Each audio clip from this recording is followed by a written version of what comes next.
Ini adalah neraka bagi orang-orang pemalas. Mereka harus berlari terus-terusan. Jika tidak, mereka akan terlindas oleh roda putar raksasa. Orang yang sudah meninggal dunia tentu saja akan mendapat hukuman di neraka. Apalagi yang selama hidupnya banyak sekali berbuat dosa. Hukuman yang akan diterima tentu saja akan setimpal dengan perbuatan mereka selama hidup. Saat ada kebakaran di sebuah gedung, salah seorang petugas bernama Jimin sedang berusaha menolong seorang anak kecil. Tapi naas baginya, tali yang menahan dirinya terbakar. Jimin pun terjatuh sangat kencang sampai ia sempat kehilangan kesadarannya sesaat. Jimin kembali sadar dengan wajah penuh senyuman karena ia berhasil menyelamatkan seorang anak yang terjatuh bersamanya. Hingga betapa terkejutnya Jimin saat melihat dirinya sedang dikerumuni orang-orang. Barulah ia sadar kalau ternyata dirinya sudah tewas dalam kecelakaan tadi. Tak lama setelah itu datanglah dua malaikat pendamping yang menjemputnya. Jimin diberikan penjelasan kalau ia sudah mati dan harus ikut dengan dua malaikat itu. Jimin harus ikut persidangan di dunia yang selanjutnya dan diadili sesuai dengan dosa-dosa yang sudah pernah ia buat. Jika Jimin lolos persidangan, ia akan direinkarnasi. Namun Jimin masih belum percaya kalau semua ini terjadi. Jimin bersama pendampingnya pun sudah tiba di gerbang neraka. Dan pria ini akan menjalani sidang untuk menebus semua dosa-dosanya, yaitu dosa pembunuhan, dosa bagi orang-orang malas, yang suka berbohong, tidak adil, penuh pengkhianatan, kekerasan, dan bagi orang-orang yang bermasalah dengan keluarga mereka. Jimin pun sudah berada di pengadilan pertama, yaitu menembus dosa-dosa pembunuhan. Hakim di sini akan menghukum Jimin atas tuduhan pembunuhan. Tapi Jimin merasa ia tak pernah melakukan hal seperti itu dalam hidupnya.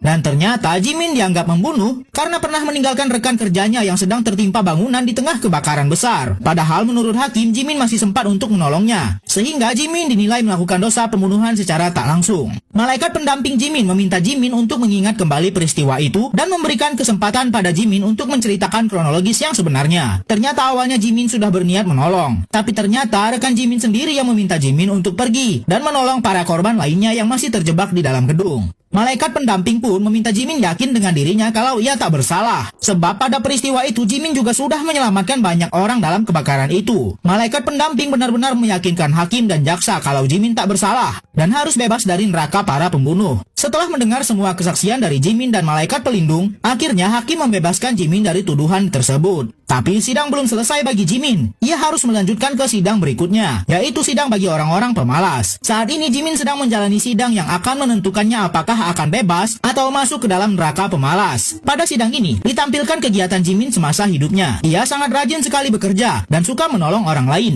Walaupun pekerjaannya banyak yang ekstrim, tapi Jimin terus menjalaninya dengan sepenuh hati. Namun walaupun sudah melihat kehidupan Jimin, jaksa di persidangan ini terus mempengaruhi Dewi Kemalasan untuk tetap menghukum Jimin. Tapi sepertinya hakim Dewi Kemalasan tampak sangat bangga dengan Jimin. Hakim pun memberikan pertanyaan terakhir yang sangat menjebak, yaitu mengapa Jimin mau melakukan itu semua? Apakah benar-benar tulus atau ada hal